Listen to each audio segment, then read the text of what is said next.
Hello and welcome students. We are into the 30th video lecture of the video lecture series made on the subject of machine design whose subject code is ME303, and the topic which we are going to discuss today is the design of journal bearings part 3.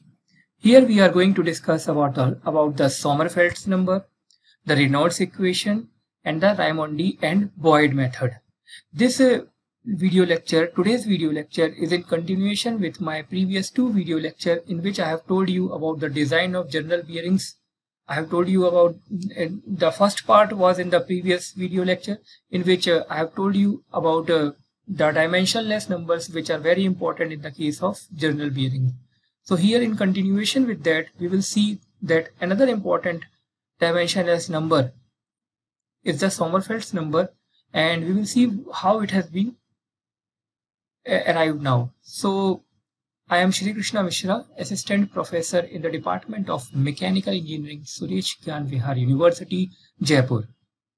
Let's, before starting our lecture, see what are the objectives of today's lecture. So these are the objectives of today's lecture, students. First, we are going to understand the importance of Sommerfeld's number. Then the second objective is we are going to know about the Reynolds equation, which is used for hydrodynamic bearing. Then the third objective is to know about eccentricity and eccentricity ratio. And the fourth objective is to understand about the minimum oil film thickness variable. So these are the objectives of today's lecture. Let's now start our today's topic. So students, let's start.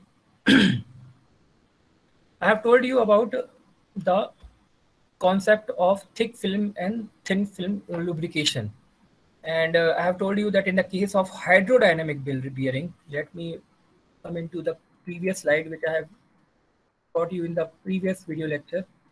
I have told you in the case of students, hydrodynamic bearing means the bearing in which there is naturally there is lubrication between the two mating surfaces. In the case of hydrodynamic students bearing, there is always naturally there is lubrication between the two bearing surfaces. All right, like here, if this outer body, if this is your journal outer part, all right, and inside it you have this inside you have a journal and outside you have a bearing. So in between there is some clearance space that is provided in which your lubricant is filled. All right, and when the shaft rotates after us gaining certain speed, your lubricant acquires whole of the area between the shaft and the bearing. The lubricant whichever you are using, that will acquire whole of the area between the journal and the bearing. All right, so here in the case of hydrodynamic bearing, you don't need any external aid to continuously pump the lubricant inside this particular portion. All right, the one in which we use the external aid like pump to continuously pump the lubricant is your hydrostatic bearing. In hydrodynamic bearing, you don't need any pump or something like that, because naturally through the rotation of the shaft itself, there is lubrication available everywhere. The only minus point which I have told to you is that after gaining certain speed, this is possible. Means at the start, initially when the shaft starts rotating, then in that case there is friction because there is metal to metal contact. There is metal to metal contact at the start, like this. The shaft and the journal, they are in contact with each other at the start. But after a certain point of time, after if it starts rotating, after it starts rotating, what happens? It will, if it rotates in the clockwise direction, it will move upwards towards the right. And when it will do some like this, when it will rotate clockwise, then it will also cause the lubricant to enter into this wedge shaped region. And finally the pressure will be applied. Finally the pressure will be applied on the journal. And in the third condition, in the third stage, after a certain speed, after gaining certain speed, the situation will be something like this. Means everywhere there is lubrication. There is lubrication everywhere. All right, thick film lubrication is there everywhere. So initially you have a partial metal to metal contact. Initially you have pure metal to metal contact here. Then the second stage, when this the journal has started, you will have partial metal to metal contact. Means this is the case of thin film lubrication. There is in the case of thin film lubrication, what is there? There is always some partial metal to metal contact. And in the third case, when there is enough speed attained by the journal, then in that case there is thick film of lubricant available everywhere between the two mating surfaces, and that scenario is known as that situation is known as your thick film lubrication. All right, now I am going to tell you about the equation which is known as the Reynolds equation. Based on the results of the Reynolds equation, we are going to deduce some parameters which are important for the design of these journal bearings. All right, so the theory of hydrodynamic lubrication is basically based on this differential equation which has been given by Reynolds. Reynolds has taken some assumptions before making this equation. What are the assumptions? First is that Newton's law of viscosity is obeyed by the lubricant. Lubricant obeys the Newton's law of viscosity. You all know the Newton's law of viscosity. I have revised that in the previous video lecture also. You can go and see that video lecture. Then after, second assumption is that lubricant is incompressible. We are imagining that lubricant is our incompressible. Third assumption is that the inertial forces in the oil films are taken as negligible. The inertial forces we are not considering here. And the fourth is that the viscosity of lubricant is constant. So these are the assumptions. Always whenever we apply some theory, before application of that theory, we take some assumptions. So here also we have taken some assumptions. Now let's take a small element. Let's take a small element of this lubricant in between this journal and the bearing. This vacant portion, which has been shown by this black dot lines, black dot points. You can see we are taking in this portion, we are taking a small fluid element. All right, and the dimension of these fluid elements are dx, dy, and dz. And we are considering the velocity of this fluid element. In the x direction velocity we are taking u, in the y direction v, and in the z direction w.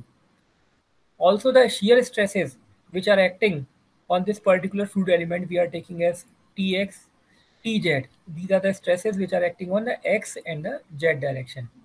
And the pressure that is acting in the fluid film is P. All right. Now, when we take these all values, I will not go into the derivation. Because derivation is lengthy and that is not relevant with today's.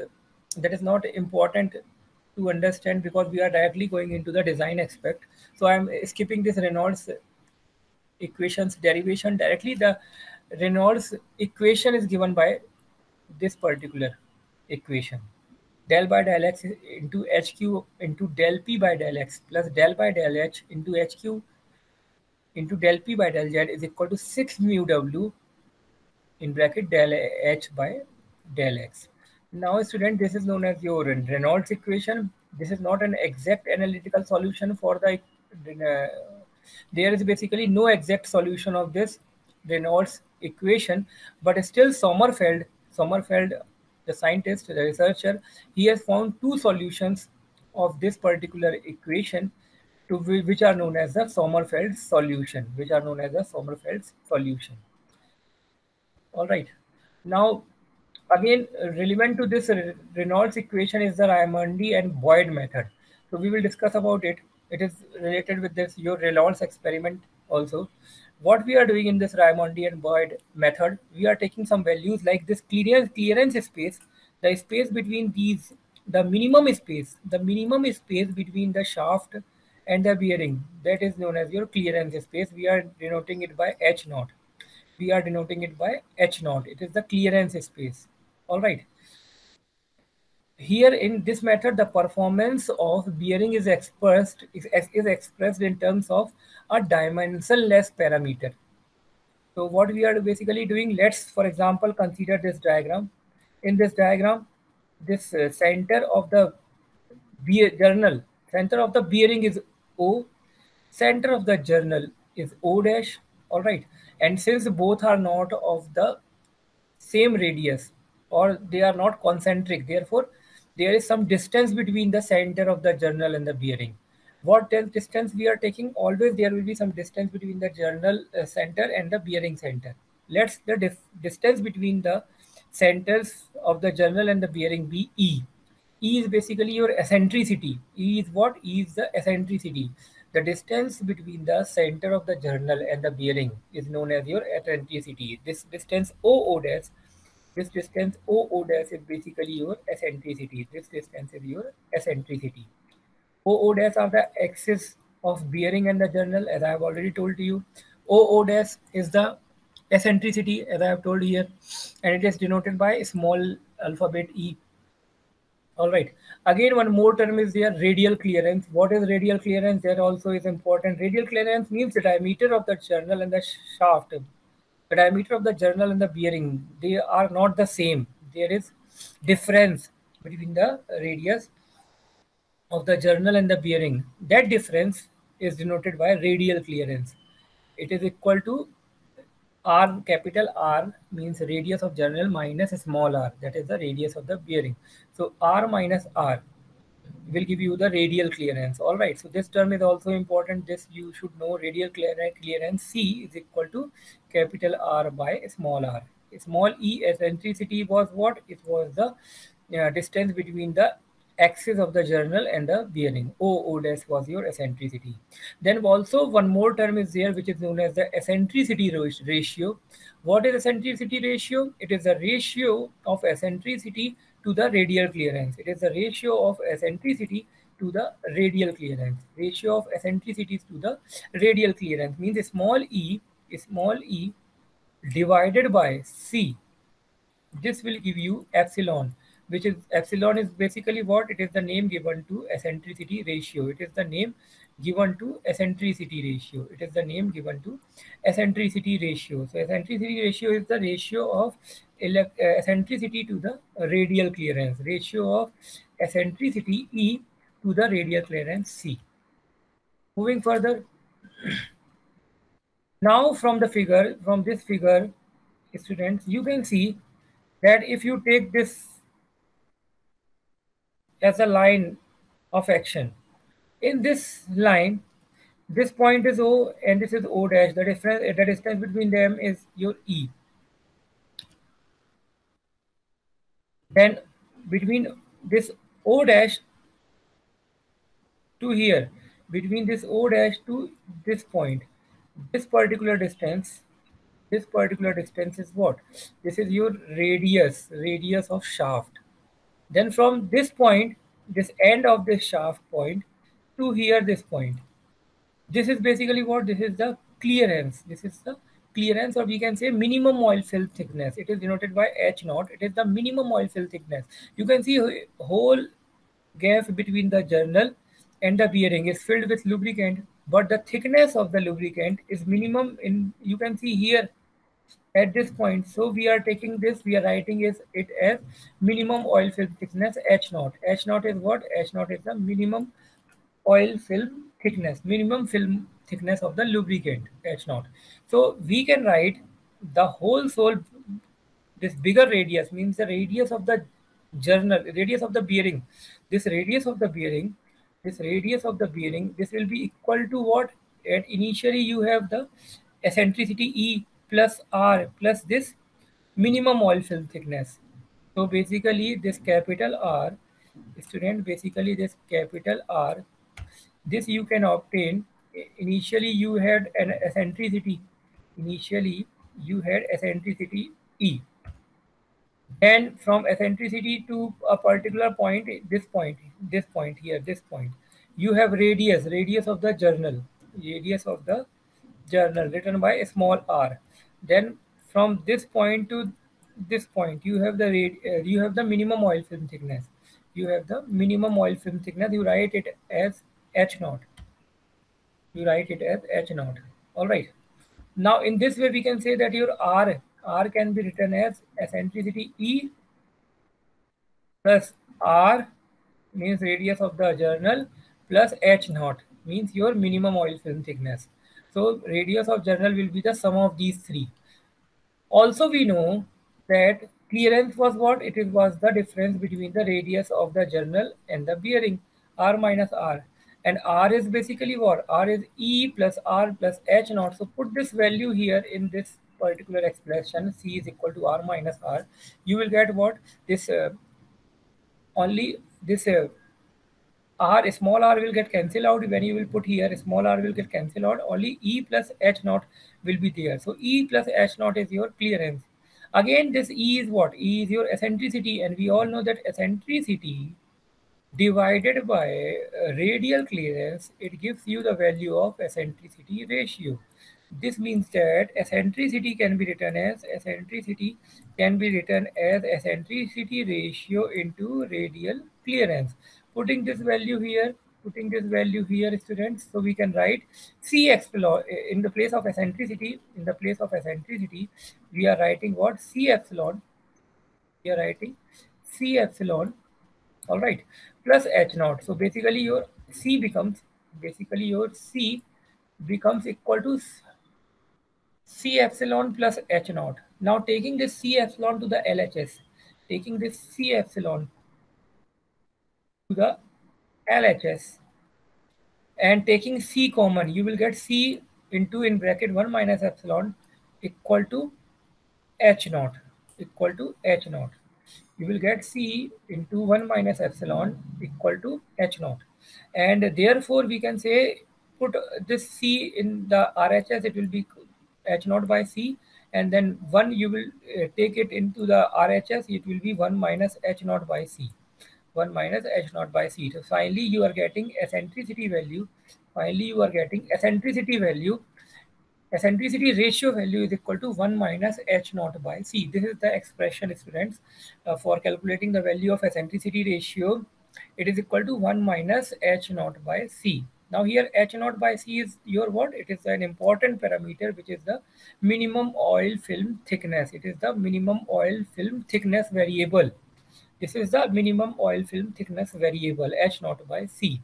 H naught was what? H naught was minimum oil film thickness. And H naught by C is what? It is the minimum oil film thickness variable.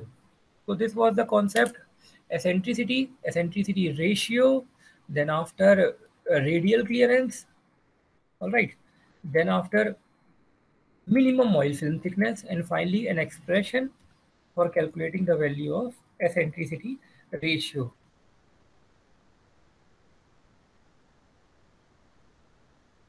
Here H naught C is the minimum oil film thickness variable.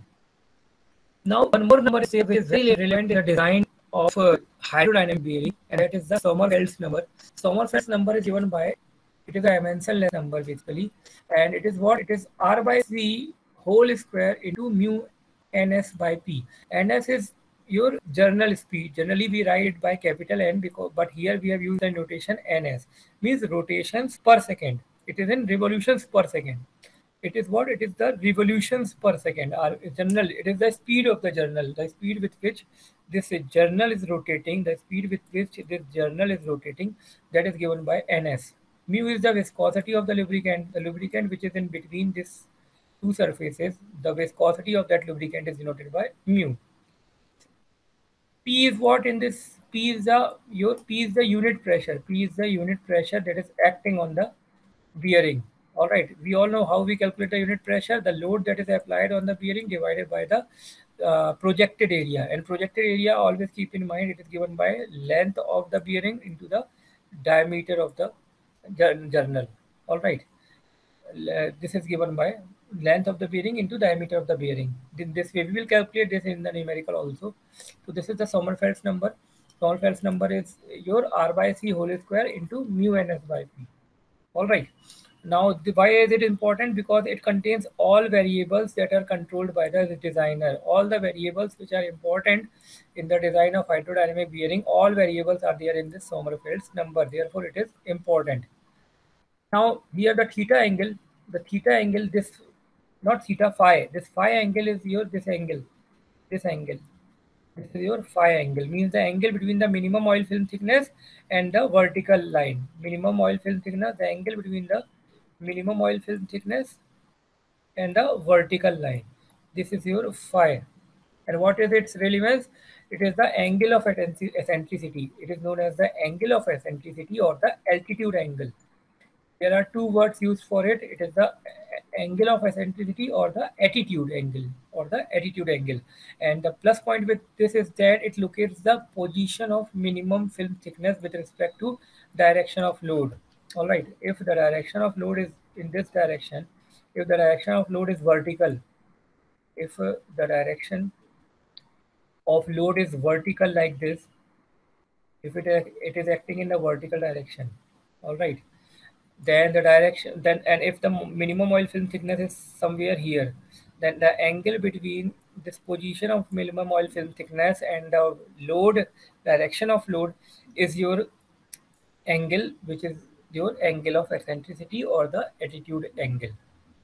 Now, students, for explaining for the design purposes, Sommerfeld has also given a graph. Sommerfeld has also given a graph, which is shown here. In this graph, generally, he has taken the Sommerfeld number on the x-axis, and on the y-axis, he has taken the minimum oil film thickness variable H naught by C. And he has drawn curves based on the value of length to diameter of different journal bearings, length to diameter. Length to diameter means if this is the bearing, if this is the bearing, students, I am making the cross section of the bearing. If this is the bearing, the length of the bearing, if you are taking L, and the diameter of the bearing, you are taking capital D. So L by D value, based on the value of L by T, he has drawn some curves.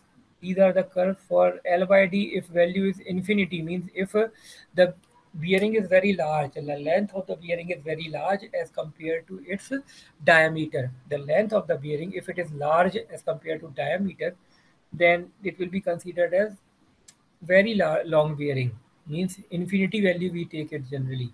And if the length is equal to diameter, then we take, this is the curve that is made by Sommerfeld.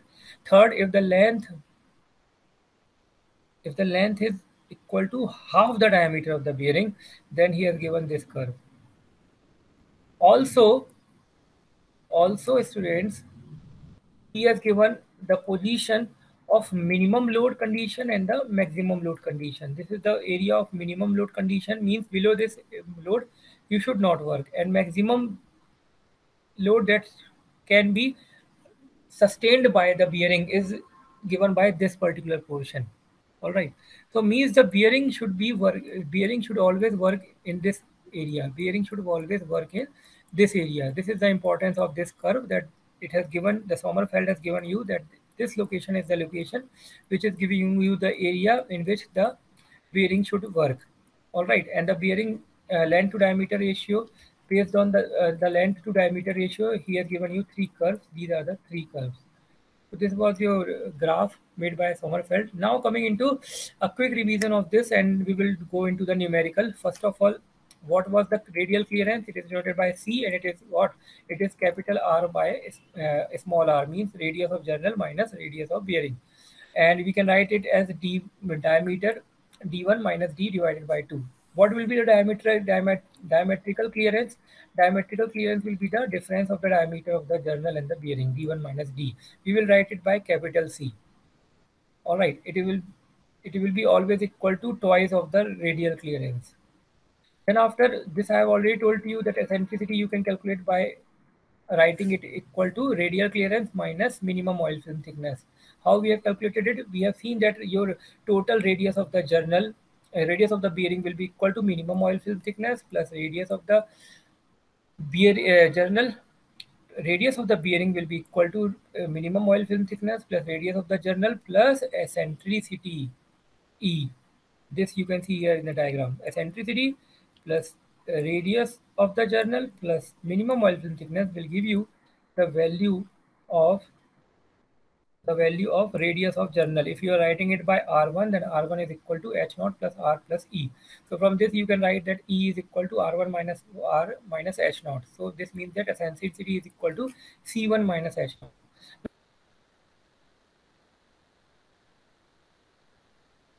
Now also one more expression will you is the eccentricity ratio. This was the eccentricity ratio calculation formula 1 minus H0 by C. All right. And eccentricity is also known as the attitude of bearing. Don't get confused if in the question it is written that the attitude of the bearing is this. Always understand that attitude meaning is that it is the eccentricity of the bearing. It is the eccentricity ratio of the bearing. Then moving further, let's take this example. A full journal square bearing. Let's read out what is this question. A full journal square bearing of 100 mm diameter is subjected to a load of 5 kilonewton at 100 rpm. So basically 100 mm is the diameter of what? It is the diameter of journal. It is the diameter of the journal. We can write it by small d. All right. And it is a full journal. It is a full journal square bearing. So by the name itself, since it is a square bearing, bearing means the length and the diameter of the bearing are equal. So D is equal to L. And both are equal to how much? Both will be equal to 100 mm. Again, they are subjected to a load of 5 kilonewton. So the load value is given to you as 5 kilonewton. This is the W load.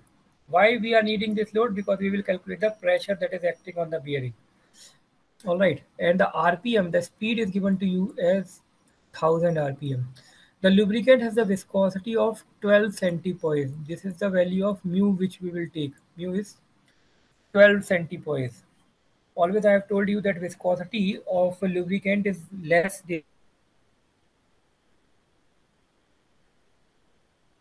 Therefore, it is written in, it is always centipoise. Clearance is also given to you as 0.04. This is the radial clearance. And what is the name given to radial clearance? Radial clearance is denoted by small c.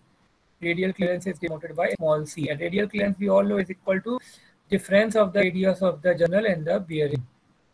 R1 minus R. So this is given to you D and L 100 mm. This is given to you. Also the eccentricity ratio is given to you as 0.27. So eccentricity ratio we all know it is equal to ratio of eccentricity divided by radial clearance. So F E by C. E is we don't know. All right. And C radial clearance.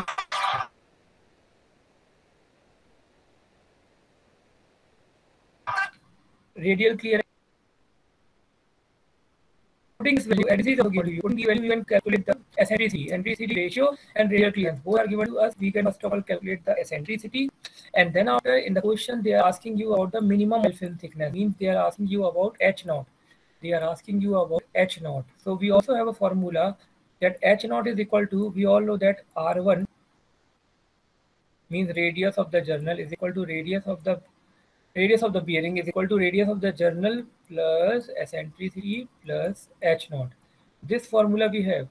From this formula, if you have the value of journal radius, all right, diameter is 100, so you can take 50 as its radius. Then after eccentricity is given to you, we have calculated eccentricity in this step.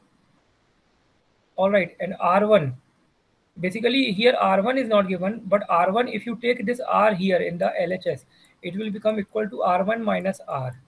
And R1 minus R is basically what? R1 minus R is your clearance, radial clearance. So directly here you can put R1 minus R is equal to E plus H naught, E plus H naught. So R1 minus R is given to you as 0.04, putting that value. And eccentricity is given to us, so finally H naught will be equal to R1 minus R is your clearance, C minus E. All right, so this formula is there. Here we can put the value of radial clearance, and we will put the value of eccentricity, and finally we will get the value of minimum oil film thickness. This is equal to 29 0.029 millimeter. So in micrometer we can multiply with 10 to the power minus 3 and convert it into micrometer. This will be equal to how much? This will be equal to 29. We will multiply with 10 to the power 3 and it will give you the value in micrometer. All right, so this is the numerical. In this way numericals are asked, you have been given some values of, for example, radial clearance, you have been given the value of eccentricity ratio, and then they have asked you the minimum oil film thickness value, minimum oil film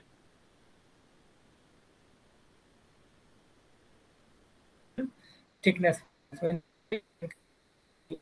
oil thickness. Taking next numerical, If the attitude of the journal bearing is 0.5 and radial clearance is 0.1 mm, the minimum oil film thickness in mm is, so we have to calculate the minimum oil film thickness, means H naught we have to calculate.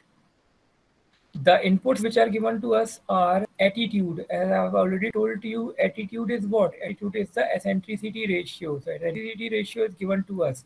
Means it is the ratio of eccentricity to the radial clearance. Radial clearance. All right. So this is given to you. Radial clearance value is also given to you, means eccentricity upon 0.1. This is given to you as equal to 0.5. This means that from this you can calculate the value of eccentricity E.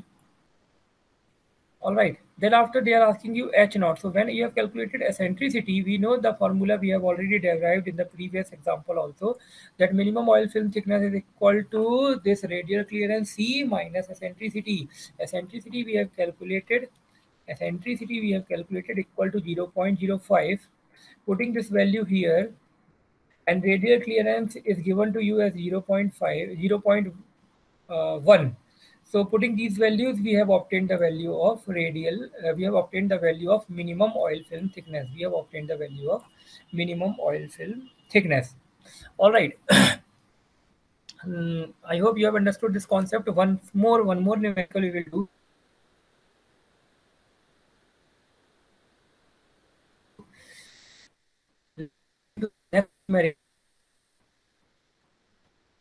Here in the middle, the question is saying that a full journal bearing having clearance to radius ratio of 1 by 100 using a lubricant with mu is equal to 28 into 10 to the power minus 3 Pascal second supports the shaft journal running at RPM 2400 RPM.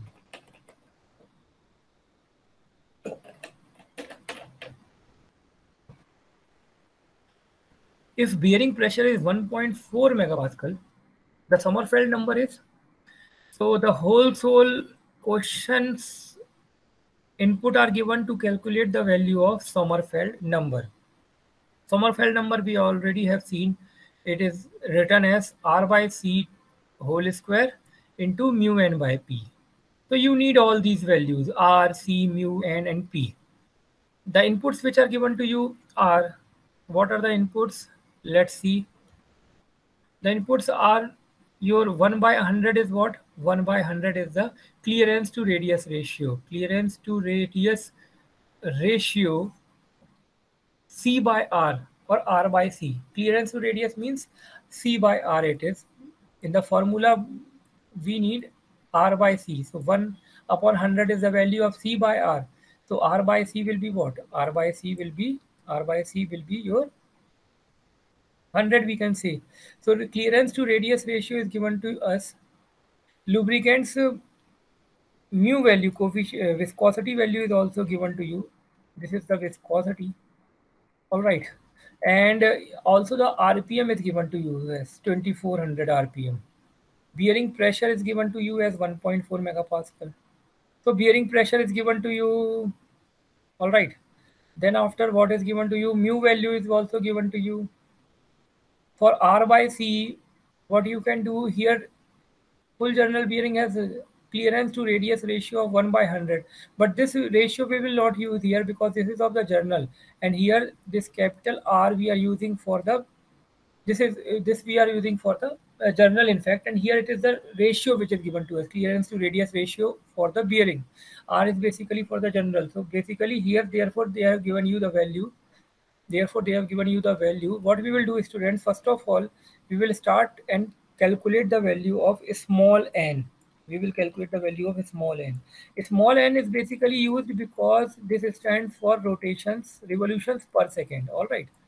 So revolutions per second, we have the value in the question of revolutions per minute. So what we will do for revolutions per second, we will divide it by 60. This will just give us 25 as the value of revolutions per second. That is a small n. Now radius, coming into the radius, first of all, L by R, L is given to you as 100 mm. And mu is given to you bearing pressure P. Here one thing is missing in the numerical, the value of radius 35 mm. Value of radius this set 35 mm. This has to be calculated because it is not given in the numerical. Pressure is given to us. So pressure is your 1.4 megapascal. All right, 1.4 megapascal is the pressure. Then after, let's skip this numerical. Some data is missing in this numerical. Coming into this numerical, here some data is missing, I think so, because D, the diameter is not given to us of the shaft, but here in the solution there is diameter. So let's skip this, move into the next one. Coming into this example, student, in this example, a journal bearing supports a turbine shaft of 400 mm diameter. All right, and is running as 2100 rpm. It also supports a load of 120 kilonewton and allowable bearing pressure is 1.5. The length of the bearing required for this is, now see here, you will have to imagine that there is a shaft in which the load that is acting is 120. For example, this is the shaft. This is the shaft, student. And in this shaft, you see the load that is acting is 120 kilonewton. Now, due to this load, since this load is acting, we are considering it to act on the center of the shaft because nothing is given that where it is acting. It is supporting a load of 120 kilonewton. So let's consider it to be acting on the center of the shaft. So if it is acting on the center of the shaft, then due to symmetry, we can see that the reaction which we will get here and here, it will be half of the load. Means if a load is 120, you will get reactions at as 60 both sides. Now, this is the reaction. This is the load which we will consider in the bearing, 60 kilonewton. All right, and the formula for calculating the pressure, bearing pressure, is equal to W by LD. W, what we will take? We will not take W as equal to 120 because we have to consider the load that is acting on the shaft and where that is acting on the bearing, and where is bearing? Bearing is at the support. So we will take the value of load here equal to 60 and L into D value. This L and D are given to you. The diameter is given to you as 400. All right, and L value, length value is not given to you. So what we will do, we will put the value of this W as 60 kilonewton, means 60 into 10 to the power 3. And we will put the value of this diameter 400 mm. Also, the bearing pressure is given to you as 1.5 megapascal. So putting this value also here, the only unknown here is L. This can be easily calculated. This can be easily calculated here. All right. So in this way, the value which you will get is equal to 0.1 in the options. This first is not 0.2, it is 0.1. Corrected, it is equal to 0.1. So A is the correct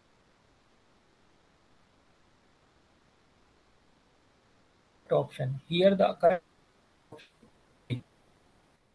Let's take more example. This is one more example, students. What is the example saying? But let's read out. The example is saying you that a 40 mm diameter shaft. So this is the diameter of the shaft. It is given to you, and it uses a sleeve bearing that sustains a load of 3 kilonewton. Now here, see, try to understand the language. The load that is acting on the bearing is given to you here. Means this time you will not do any extra work of calculating the support reactions because this 3 kilonewton load is itself the load that is acting on the bearing. So W, which we will take for calculating the bearing pressure, will be your 3 kilonewton. All right, into L into D. This is what bearing pressure P. So P is equal to W by LD. P is given to you here in the question. In the question, P is given to you as 1.3 megapascal bearing pressure. We have to calculate the ratio of length of bearing to the diameter of the shaft. Means L by D we need. So we will calculate first of all L because diameter is given to you as 440. So diameter is given to us. Where the load that is acting is given to us L, we will calculate. The same thing we have done in the solution. Pressure given, load given, diameter given, L is calculated. Now when L is calculated, divide this L with D, 40 mm, you will get a ratio which is L by D ratio, and it is equal to what? It is equal to 1.44, means near about second option. So second option is the correct option, students. Let's take one example. This is example. This question has been asked in the GATE examination also in the year 2007. The question is very simple. The question, let's read out first of all. The question is saying that a natural feed journal bearing, the question is 50 mm and length is 50 mm again, means length and diameter both are same. It is operating at 20 revolutions per second and it is carrying a load of 2 kilonewton. So this is the value of load which is acting on the bearing. The lubricant used for has a viscosity. The viscosity of the lubricant is 20 millipascal. Then the radial clearance is 50 mu. We have to calculate the Sommerfeld's number. Sommerfeld's number equation we all know. This is the formula for calculating the Sommerfeld's number. This is the Sommerfeld's number, R by C whole square into mu n by P. Here R is the radius of the journal, mu is the viscosity of lubricant, capital N is the revolution per second, P is the bearing pressure, and C is the radial clearance. So first of all, what we will do, we will calculate the pressure. How we will calculate the pressure? We will calculate pressure because the load that is acting on the bearing is given to us. The load is written by, the load is your 2 kilonewton, means 2000 newton. 2000 divided by diameter is about 50 is the diameter and the length is also 50. So 2000 divided by 50 into 50. This will give you the value of bearing pressure, which we will use in the formula. All right. Then after S is equal to R by C. So R is 25. C is your 50. R by C into your mu value. Mu is given to you as 20 millipascal second. All right. So mu is given to you as 20. Putting that value also, and also n is the revolutions per second, that is also given to you as 20. So putting that value also, revolutions per second, n value, this is the value of n, this is the value of mu, and here one thing has to be done, that here mu viscosity value is your in millipascal, so you will have to multiply with 10 to the power minus 3 in order to convert it into centipoise, that is centipascal per second. Then after divided by your 0.8, 0.8 is your the bearing pressure, 0.8 into 10 to the power 6. This is the bearing pressure. All right, and finally you will get the value of Sommerfeld's number as 0.125. Now students, it's time to discuss some multiple choice questions. So our first multiple choice question is, this is the first multiple choice question. The question is saying that the journal bearing are generally used in, so we have seen that the maximum use of journal bearing is to support the load, support the shaft, support the column, any rotating element. In order to support it, we use the journal bearings. So in maximum cases, the journal bearings are used in the supports. They are used as to support the loadings. This means that more the bearing, the more is stable the structure. Thus the use of journal bearing is important here. All right, so this was our MCQ number 1. Since we all know that journal bearings are used to support heavy loads, so they are used to in the supports. Now coming into the MCQ number 2. MCQ number 2 is, at what condition does the column friction occurs between the surface in contact of journal bearing? So generally the Coulomb friction is the dry friction, and dry friction is generally existing. The dry friction generally exists in the case of when there is no lubrication, means there is no lubricating fluid. So option A is the correct option for this MCQ number 2. Now moving into the next one. Here the explanation is also there. When there is no lubricating film present between the surface in contact, the dry friction occurs. Thus, as the name suggests, dry friction, when there is no liquid present over there, the surface are going to be said dry only. Coming into the next multiple choice question, student. Question number 3. Which among the 4 options provides a bearing surface for forces acting along axis to the shaft? This is our MCQ number 3. So here which among the four provides bearing surface for forces acting along the axis of the shaft? Means in order to bear the axial load. So we all know that in order to bear the axial loads, the bearing that is used is thrust bearing. So A is the correct option. Coming into MCQ number 4.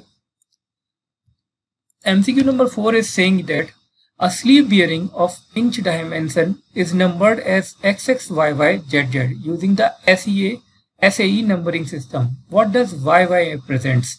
So we all know that this YY term in between, this represents the external diameter in 16ths of inch. C is the correct option.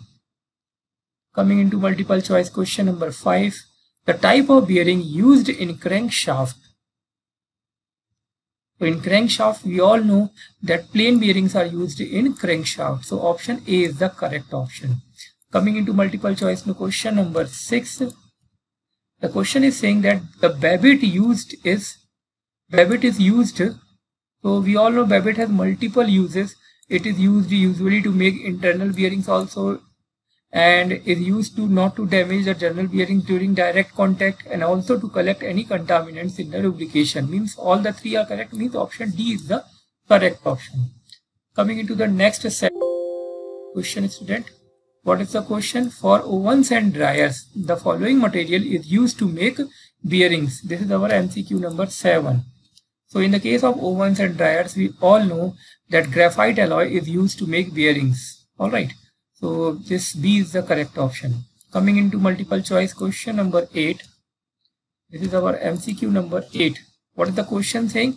The lubrication in which load of the bearing is carried only by a film of fluid and there is no contact between the two bearing surfaces is called as. So we know that in the case when there is complete film and there is no contact between the two bearing surfaces, bearing and the metal surface of the journal, then that type of bearing is known as full film, that is known as the thick film bearing. Therefore that is your full film bearing. Option A is the correct option. Coming into multiple choice question number 9. The question is saying that the lubrication in which load of the bearing is partially by a film of fluid and partially by direct contact is known as.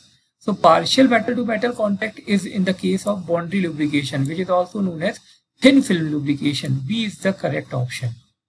Coming into the MCQ number 10. This is our MCQ number 10, students. And the question is saying that when load of the bearing is carried by direct surface to surface contact, this means there is no lubrication and there is dry friction. Option C is the correct option. So all the multiple choice questions we have discussed, students.